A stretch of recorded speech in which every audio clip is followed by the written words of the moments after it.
Bismillahirrahmanirrahim. Assalamualaikum warahmatullahi wabarakatuh.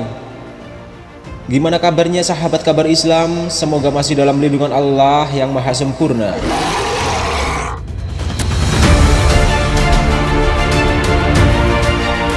Ini adalah cerita Rasulullah Shallallahu Alaihi Wasallam ditemui iblis ketika para sahabat sedang bersama Rasulullah Shallallahu Alaihi Wasallam di kediaman seorang sahabat Ansar. Tiba-tiba terdengar panggilan seseorang dari luar rumah. "Wahai penghuni rumah, bolehkah aku masuk? Sebab kalian akan membutuhkanku."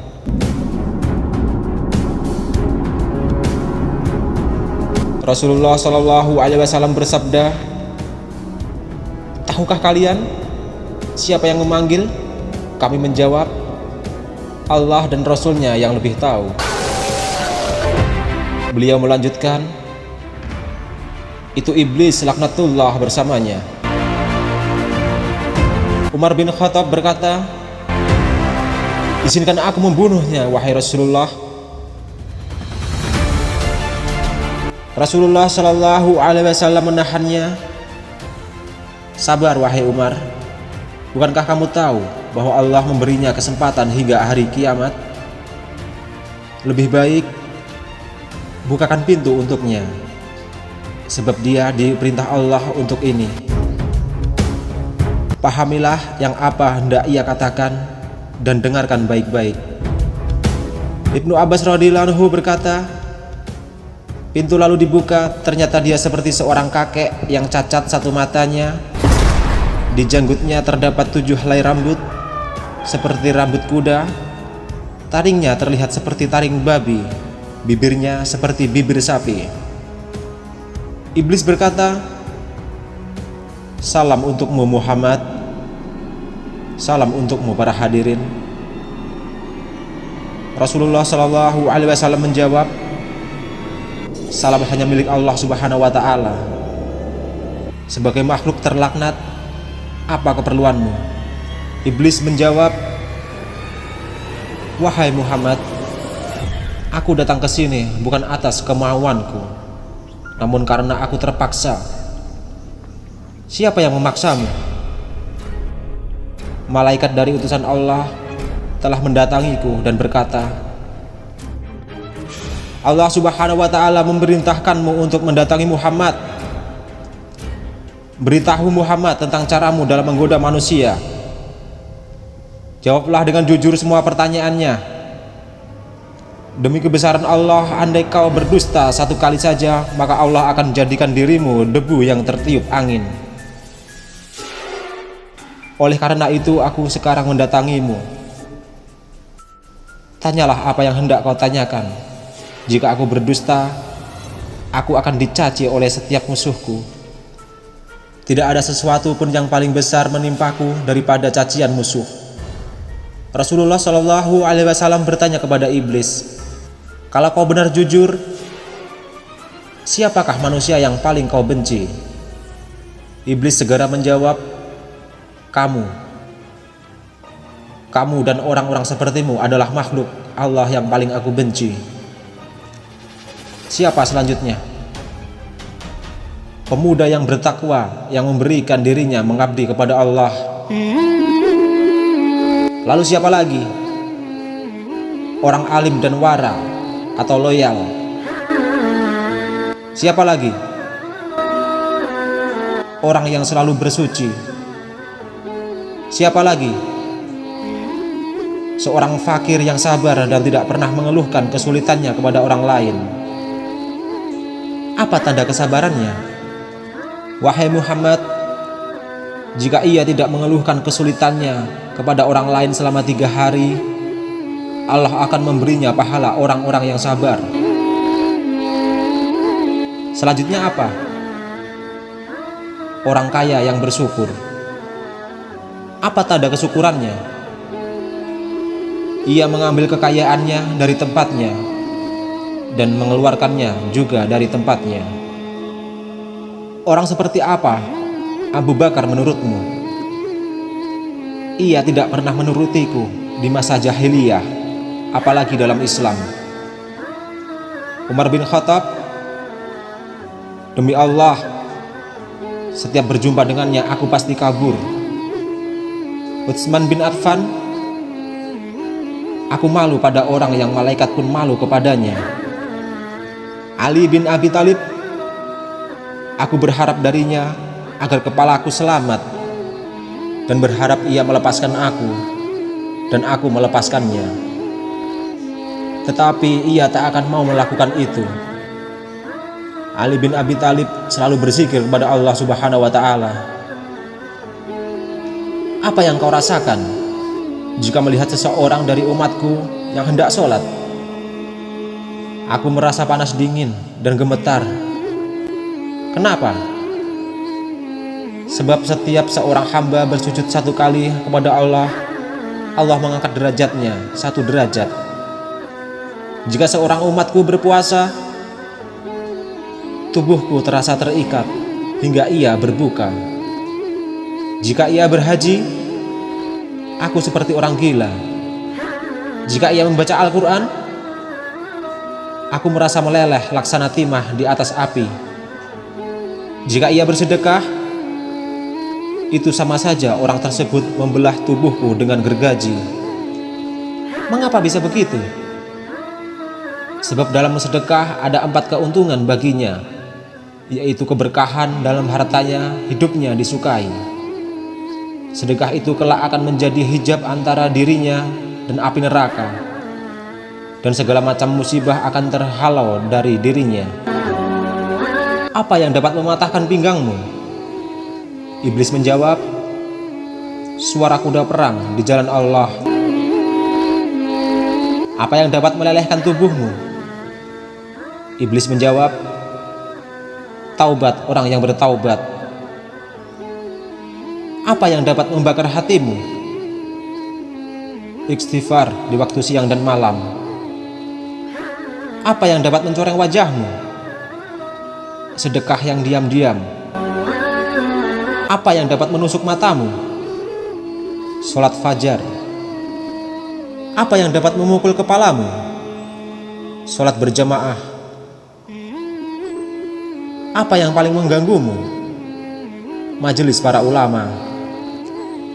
Bagaimana cara makanmu? Dengan tangan kiri dan jariku.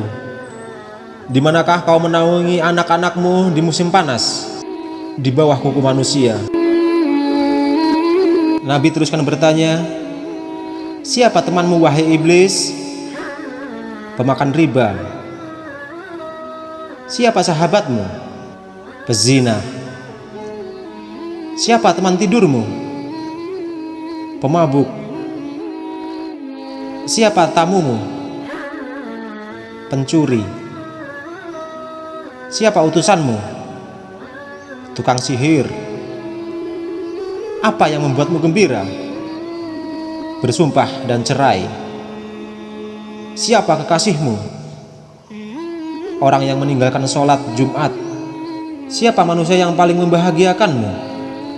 Rasulullah Shallallahu Alaihi Wasallam lalu bersabda, segala puji bagi Allah yang telah membahagiakan umatku dan menyengsarakanmu.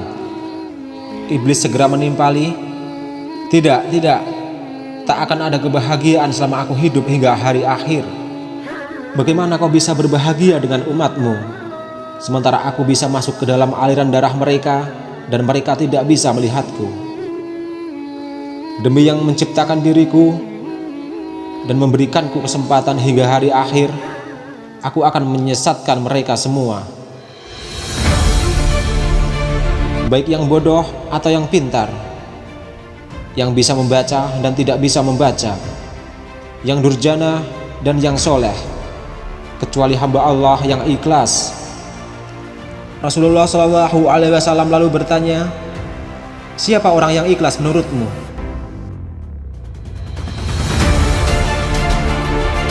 Tidakkah kau tahu wahai Muhammad, bahwa barang siapa yang menyukai emas dan perak, ia bukan orang yang ikhlas. Orang yang meninggalkan sholatnya dengan sengaja. Jika kau lihat seseorang yang tidak menyukai dinar dan dirham, tidak suka pujian dan sanjungan, aku bisa pastikan bahwa ia orang yang ikhlas, maka aku meninggalkannya. Selama seorang hamba masih menyukai harta dan sanjungan dan hatinya selalu terikat dengan kesenangan dunia, ia sangat patuh padaku. Tahukah kamu wahai Muhammad, bahwa aku mempunyai 70.000 anak, dan setiap anak memiliki 70.000 syaitan. Sebagian ada yang aku tugaskan untuk mengganggu ulama, sebagian untuk mengganggu anak-anak muda, sebagian untuk mengganggu orang-orang tua, sebagian anak-anakku juga aku tugaskan kepada para zahid. Aku punya anak yang suka mengencingi telinga manusia, sehingga ia tidur pada sholat berjamaah. Tanpanya manusia tidak akan mengantuk pada waktu sholat berjamaah. Aku punya anak yang suka menaburkan sesuatu di mata orang yang sedang mendengarkan ceramah ulama, hingga mereka tertidur dan pahalanya terhapus. Aku punya anak yang senang berada di lidah manusia. Jika seseorang melakukan kebajikan lalu ia beberkan kepada manusia, pahalanya akan terhapus. Pada setiap seorang wanita yang berjalan, anakku dan syaitan duduk di pinggulnya dan pahanya, lalu menghiasinya agar setiap orang memandanginya. Syaitan juga berkata, "Keluarkan tanganmu." Lalu ia mengeluarkan tangannya, lalu syaitan pun menghiasi kukunya. Tahukah kau wahai Muhammad, dusta berasal dari diriku. Akulah makhluk pertama yang berdusta. Pendusta adalah sahabatku. Barang siapa bersumpah dengan berdusta, maka ia kekasihku. Tahukah kau wahai Muhammad, aku bersumpah kepada Adam dan Hawa dengan nama Allah, bahwa aku benar-benar menasihatinya. Sumpah dusta adalah kegemaranku. Gibah dan namimah atau adu domba kesenanganku. Kesaksian palsu kegembiraanku. Wahai Muhammad, umatmu ada yang mengulur-ngulur sholat. Setiap ia hendak berdiri untuk sholat, aku bisikan kepadanya, "Waktu masih lama, kamu masih sibuk." Lalu ia menundanya hingga ia melaksanakan sholat di luar waktu. Maka sholat itu dipukulkan ke mukanya. Jika ia berhasil mengalahkanku, aku biarkan ia sholat. Namun aku bisikan ke telinganya, "Lihat kiri dan kananmu." Ia pun menoleh. Pada saat itu aku usap dengan tanganku dan kucium keningnya, serta aku katakan, "Sholatmu tidak sah." Bukankah kamu tahu, wahai Muhammad, orang yang banyak menoleh dalam sholatnya akan dipukul. Jika ia sholat sendirian, aku suruh dia untuk bergegas. Ia pun sholat seperti ayam yang mematuk beras. Jika ia berhasil mengalahkanku dan ia sholat berjamaah, aku ikat lehernya dengan tali hingga ia mengangkat kepalanya sebelum imam atau meletakkannya sebelum imam. Kamu tahu bahwa melakukan itu batal sholatnya dan wajahnya akan dirubah menjadi wajah keledai. Jika ia berhasil mengalahkanku, aku tiup hidungnya hingga ia menguap dalam sholat. Jika ia tidak menutup mulutnya dalam ketika ia menguap, setan akan masuk ke dalam dirinya dan membuatnya menjadi tambah serakah dan gila dunia, dan ia pun semakin taat padaku. Kebahagiaan apa untukmu wahai Muhammad, sedang aku memerintahkan orang-orang miskin agar meninggalkan sholat. Aku katakan padanya, kamu tidak wajib sholat. Sholat hanya wajib untuk orang-orang yang berkecukupan dan sehat. Orang sakit dan miskin tidak. Jika kehidupanmu sudah berubah, barulah kau sholat. Dan akhirnya ia pun mati dalam kekafiran. Setelah iblis menjelaskan apa yang ditanyakan Rasulullah, dia pun mohon diizinkan untuk pergi. Sahabatku, kaum muslimin, itulah cara-cara iblis menyesatkan manusia. dan menggoda manusia, maka wajiblah kita untuk memeranginya, bukan menjadi golongannya. Assalamualaikum warahmatullahi wabarakatuh.